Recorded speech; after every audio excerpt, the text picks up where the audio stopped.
untuk tadi kan sekilas dari pengalaman Bapak ketika menjadi penulis masih menjadi santri. Iya. Artinya apa masih ada problem-problem yang Bapak hadapi dalam menjadi seorang penulis tapi masih menjadi status santri? Iya.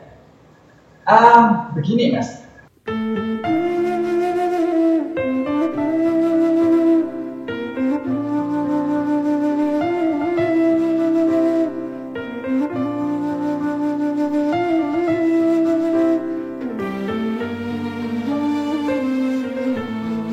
Assalamualaikum warahmatullahi wabarakatuh.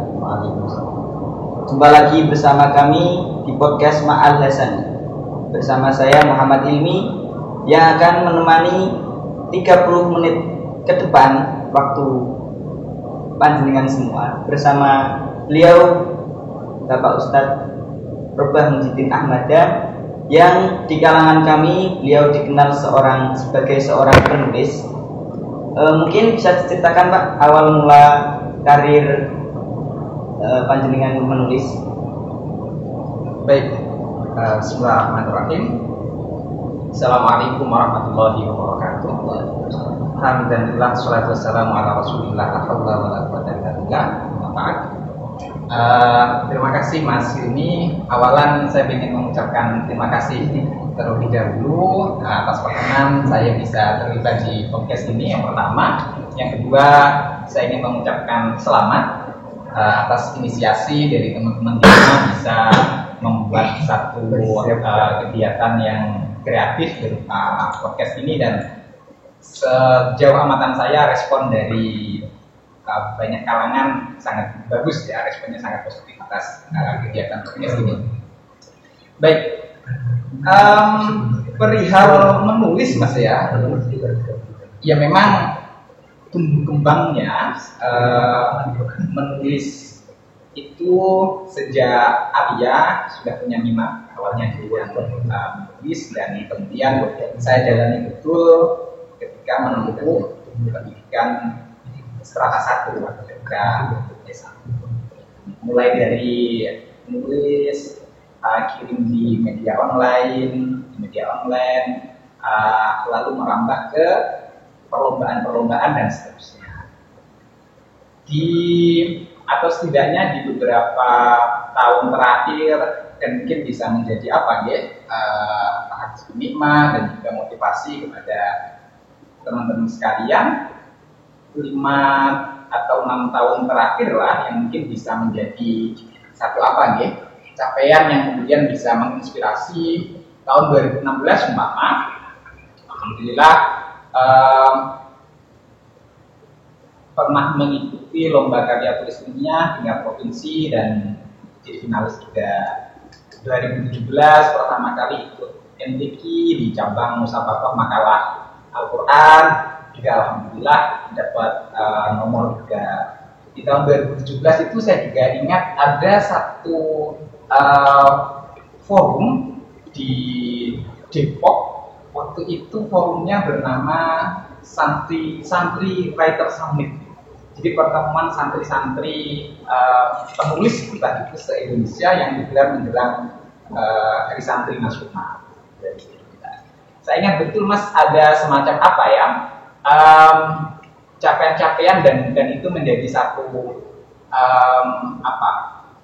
rasa syukur juga bagaimana proses yang dijalani ini tidak akan mengkhianati hasil. 2018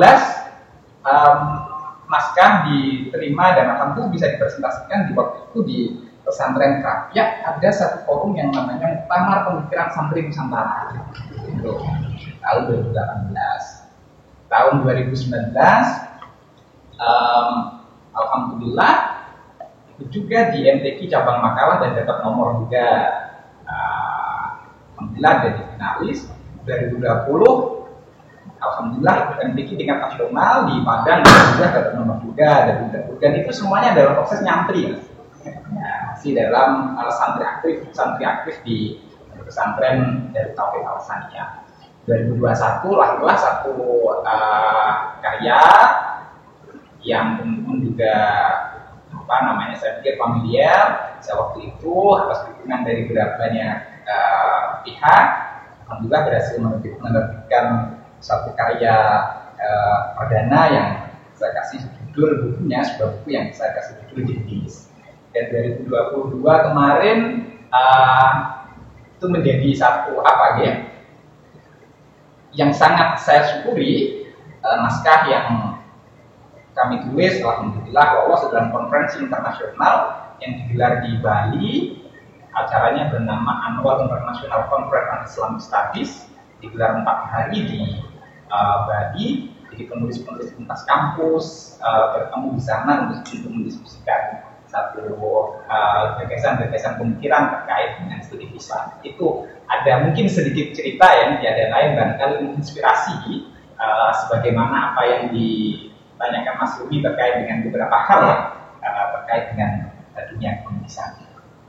Untuk sebelumnya Bapak kuliahnya ceritanya begini, saya kuliah di UIN Sunan Ampel Surabaya. Sebelumnya saya menamatkan pendidikan aliyah di Madrasah Aliyah Al-Hasaniyah, terus kemudian saya menempuh S1 di Surabaya, dan setelah S1 nyantri lagi ya, dan setelah S1 nyantri lagi sampai hari ini ya.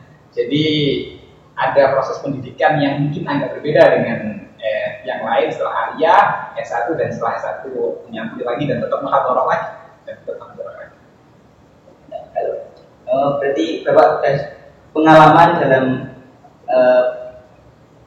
literasi yang sudah ada. Iya, perihal literasi sendiri, Mas, memang sedikit banyak memang terlibat di isu ini ya, di isu literasi sesuai dengan tema yang dikasih oleh teman-teman panitia. Saya diminta untuk berbagi, untuk sharing terkait dengan santri dan literasi. Kalau Mas Hilmi nyebut literasi, Mas, memang literasi itu menjadi buah bibir, Mas. 3-4 tahun ini menjadi buah bibir, jadi perbincangan banyak kalangan. Literasi ini menjadi menjadi trending di kalangan utamanya akademisi, dan bahkan para pengelola madrasah pun juga memasukkan istilah literasi ini pada mau diberikan satu alokasi khusus waktu kegiatan yang disebut sebagai literasi. Nah, yang jadi pertanyaan itu kan seringkali kita sebenarnya apa sih yang disebut sebagai literasi? Kalau bahasa Mas ini mungkin dua literasi kira-kira. Apa sih yang disebut dengan literasi? Tentu banyak pendapat ya. Sebatas amatan saya banyak pendapat terkait dengan literasi itu sendiri apa. Nah, saya mengambil satu benang merah bahwa kalau kita membincang literasi itu, literasi kan soal kecakapan bagi saya. Jadi ada penguasaan bahan bacaan. Lantas dia punya kemampuan untuk membandingkan informasi, membandingkan antar informasi, dan kemampuan untuk menyampaikan gagasan secara tertulis dan baik, ya. Artinya maka dari sini, Mas, secara definitif yang coba saya sampaikan tadi, tidaklah mengherankan muncul kata kunci kalau menyebut literasi itu ya berkaitan dengan baca dan tulis, ya, berkaitan dengan baca tulis. Itu ada dua kata kunci lah kalau kita membincang tentang literasi, ya, kita membincang literasi. Tetapi kita juga tidak memungkiri bahwa ada satu pendapat misalnya tidak sebatas pada baca dan tulis, tapi melebihi baca tulis, lebih umum lagi, tidak sekedar baca tulis. Misalnya literasi berkaitan dengan pengetahuan, ya, bahwa bukan persoalan membaca dan menulis saja, tetapi juga bagaimana seorang itu bisa memperoleh pengetahuan, ya, bisa memperoleh pengetahuan. Itu juga jika dikelilingkan dengan term atau istilah literasi itu sendiri, kan, ya. Nah, di dalam perkembangannya, Mas, dengan dua kata kunci itu, membaca dan menulis, dan saya pikir ini juga bisa dikaitkan bahwa membaca dan menulis itu kan piranti paling utama seorang itu bisa memperoleh pengetahuan. Walaupun kita kemudian tidak bisa memungkiri ada orang-orang yang memperoleh pengetahuan itu dari mendengar misalnya, kan sangat mungkin itu dari mendengar dia mendapatkan pengetahuan. pengetahuan. Dari membaca juga mendapat pengetahuan. Dari menulis juga, iya, tentu saja dia akan mendapatkan pengetahuan. Nah, dari pengetahuan ini yang kemudian berujung pada misalnya kecakapan dan seterusnya. Nah, term literasi ini, Mas, kemudian berkembang. Misalnya, kita temui ada istilah literasi digital.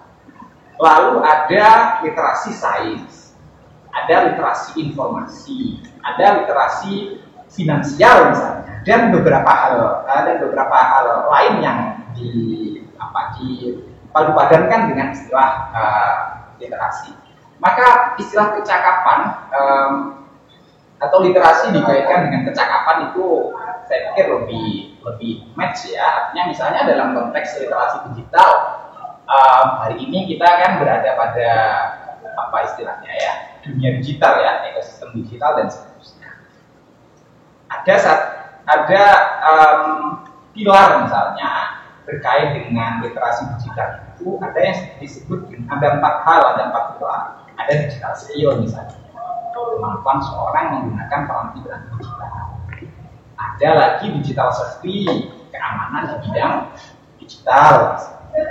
Keamanan di bidang digital itu kan penting, Mas. Misalnya, zaman punya akun WhatsApp, ternyata ada link nyasar, kan? Ada link nyasar. Kalau dibuka, ternyata menyedot data-data ya, bersimpan HP misalnya. Itu kan berkait erat dengan keamanan digital. Ada lagi digital culture, misalnya. Dan terakhir ada digital etik, ya, etika digital. Semacam itu kan menjadi pengembangan bahwa literasi iya berkaitan dengan membaca dan menulis, tapi juga oleh para pakar dikembangkan sedemikian rupa hingga muncul beberapa term literasi tadi. Ada literasi digital, literasi finansial, literasi informasi dan seterusnya.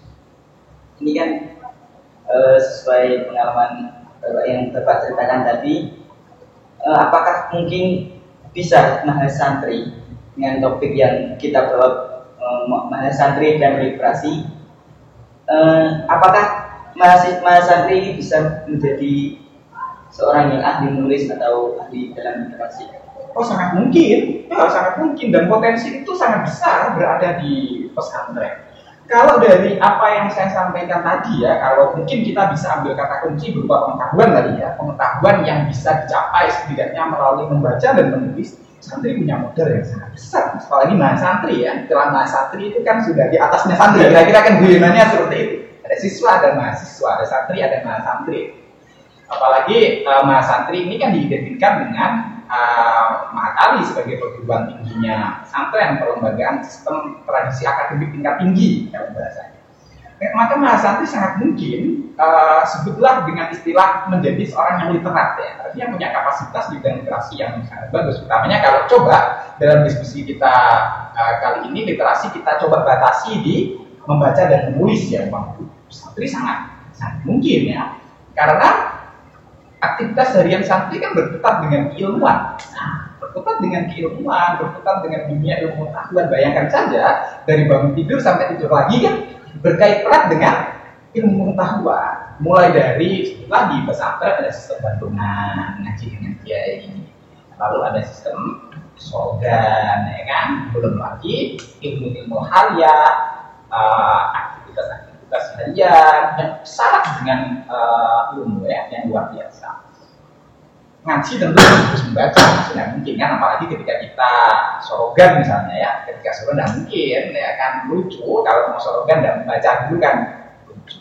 Tantangannya kan kemudian setelah membaca itu kalau penguasaan dalam bidang bacaan, kemudian berhasil membandingkan informasi yang atas bisa menyampaikan gagasan itu secara tertulis. Barangkali sebatas atau dalam amatan saya secara sekilas, dan semoga salah ini ya, dan semoga salah, bahwa memang di kemampuan menulis yang kemudian mungkin perlu dikasih satu treatment tertentu dari tradisi membaca, tradisi diskusi di musyawarah, saling berbagi informasi, adu gagasan, belum sepenuhnya mengarah ke tradisi menulis yang baik atau berhasil menyampaikan gagasan secara tertulis dan mungkin itu Mas. Untuk tadi kan sekilas dari pengalaman Bapak ketika menjadi penulis, masih menjadi santri. Iya. Artinya apa masih ada problem-problem yang Bapak alami dalam menjadi seorang penulis tapi masih menjadi status santri? Iya, iya. Begini Mas, ada apa ya, semacam rasa ingin tahu yang besar dan kemauan itu saya pikir ya. Kemauan pengen tahu apa ya, pengen tahu tentang suatu hal, penasaran akan suatu hal di bidang keilmuan itu kan menjadi dorongan pribadi. Akhirnya tidak puas, dan memang kan idealnya kita kan tidak puas dapat satu ilmu kan perlu dikembangkan lagi, masih perlu lagi, dan itu menjadi satu dorongan ya, menjadi satu dorongan ditulis ringan, ya jangan tulis ringan. Waktu itu kan ketika masih nyatu dia ada mading kayak gitu kan, ada mading, terus ada majalah, itu kan menjadi media atau menjadi saluran hasil tulisan-tulisan kita yang sederhana nih ala-ala anak SMA waktu itu dapat tayang di mading. Itu kan satu hal yang capaian yang luar biasa waktu itu, dan nulis kan tidak mungkin kalau tidak baca. Maka ada satu ungkapan penulis yang baik adalah pembaca yang baik ya. Jadi bisa menulis secara berkualitas ya dia mesti seorang pembaca yang berbagai bacaan, kemudian didialogkan sana sini sehingga lahirlah suatu tulisan yang bagus yang bisa kita seperti itu. Ya. Berarti literasi ini dalam kalangan mahasisantri menurut panjenengan harus dibangkitkan atau harus start sampai di sini saja? Ya tentu harus terus ya, harus terus didorong, dan ini pekerjaan rumah yang tidak sederhana ya. Artinya perlu inisiasi banyak pihak.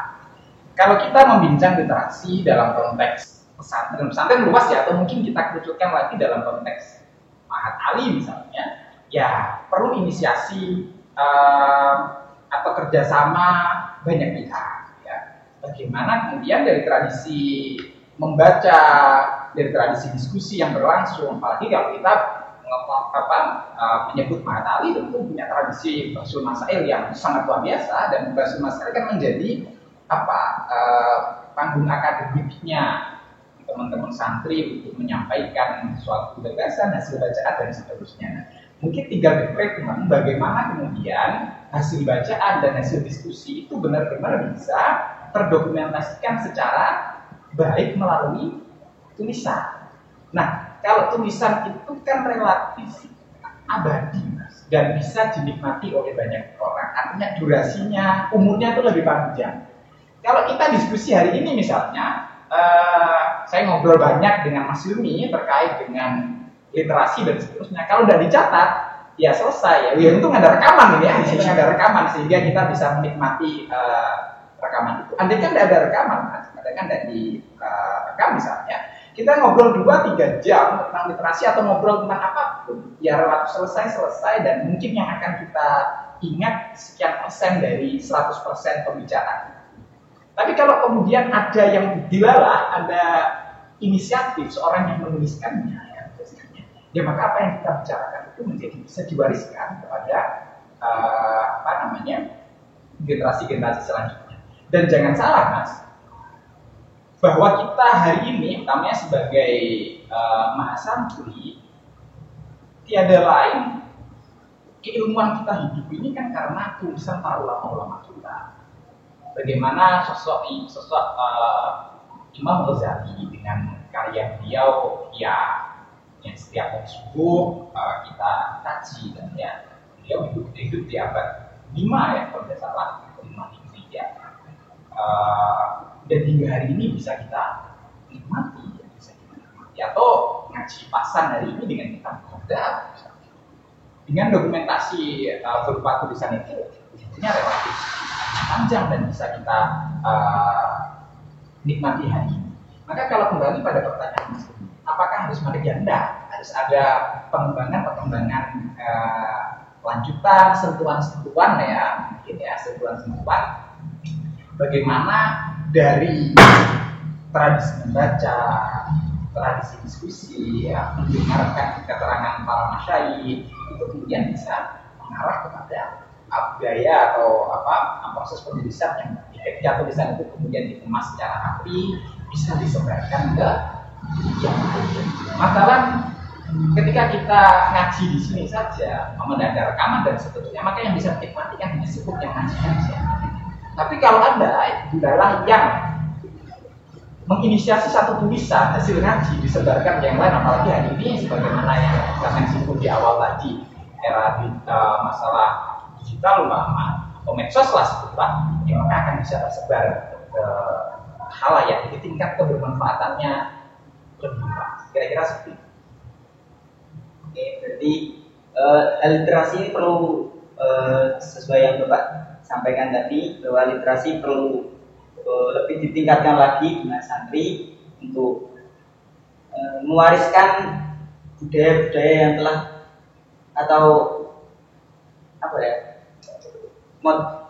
hasil-hasil para masyayikh atau hasil-hasil naos. Iya, pendeknya begini, bahwa proses teman-teman santri yang dijalani dalam proses tafakuddin, memperoleh ilmu dari para masyayikh, sudah selayaknya kemudian bisa disebarkan secara luas agar bisa dinikmati oleh orang yang kebetulan mungkin tidak sedang ngaji, ya, tidak berkesempatan untuk ngaji, tapi kemudian karena sudah ada tradisi menulis yang baik, sehingga ilmu-ilmu dari para masyayikh benar bisa disebarkan, bisa di-share ke halayak yang lebih luas. Jadi mungkin itu menjadi tantangan kita hari ini ya, ketika membaca kita punya kepahaman, terus kita diskusi juga ya, saling dengan diskusi itu kan sebenarnya membangkitkan kita juga untuk menguji gagasan kita, punya pendapat nih, terus dapat sudut pandang lain dan seterusnya. Itu kan asik sekali, sebagaimana yang teman-teman Hasan dijalani di musyawarah harian ya, di sebelum Ramadan ada musyawarah harian setiap malam. Itu kan luar biasa sekali ya, luar biasa sekali. Ya, walaupun rumusannya dicatat, cuman kan setelah itu kadang tidak tidak mendapat perhatian ya, rumusan-rumusan yang sudah dibahas itu, sehingga ya terkadang lupa hasilnya apa gitu ya, karena tidak tercatat secara kira-kira itu ada treatment. Dan itu sekali lagi pekerjaan rumah bersama ya, pekerjaan rumah bersama, dan sinergi banyak pihak ya, sinergi banyak pihak, mana tradisi membaca ya, tradisi diskusi itu juga mengarah kepada tradisi menulis yang baik. Tiada lain selain upaya untuk menyebarkan, mendiseminasi apa yang telah kita pelajari dari kitab ibadah dan kitab syar'i. Untuk yang terakhir, apa pesan Bapak dan motivasi untuk teman-teman mahasantri, baik yang di Mahat Ali Al-Hasaniyah atau di Mahat Ali seluruh Indonesia, untuk selalu giat dan aktif dalam hal literasi? Iya, yang pasti ini saya jadi ingat satu syair dari Ta'lim ya. Wakun mustafidah, ya, wakun mustafidah kulla yaumin ziyadatan minal ilmi wasbah ibu ulul fawaid. Pembelajar sejati itu kan selalu selalu bertambah ilmu setiap hari. Bisa bertambah ilmu setiap hari itu kan elemen pentingnya ada kemauan ya. Punya rasa penasaran yang tinggi. Artinya tidak merasa puas dengan ilmu yang ia dapat gitu ya, yang dia dapat, tidak merasa puas. Sehingga ada dorongan dari dalam dirinya. Ya saya tidak tahu ya untuk ini khusus coba saya kebetulan terlibat di Mahat Ali Al-Hasaniyah ya, bagaimana kemudian dorongan di bidang keilmuan itu benar-benar bisa terus membara. Tapi Mas, kalau kita lihat dalam konteks Al-Hasaniyah, tradisi menulis itu sudah mulai muncul ya, tidak kemudian mati, tidak ada sama sekali, tidak ya. muncul ya, walaupun umpama ibarat kata api itu belum benar-benar besar ya, tapi api itu ada dan itu harus kita benar-benar kita rawat. Api itu benar-benar kita jaga. Bagaimana api keilmuan utamanya yang berkait dengan pergeseran dari membaca dan diskusi atau sekedar mustamiin saja menjadi seorang yang menjadi bergeser ke arah menulis ini, apinya harus benar-benar kita jaga, kita rawat betul agar tingkat kebermanfaatannya lebih luas. Dan saya juga menyampaikan pada teman-teman bahwa di dalam proses nyantri ya harus orientasinya keilmuan, ya, orientasinya keilmuan, tidak yang lain, ya, tidak yang lain.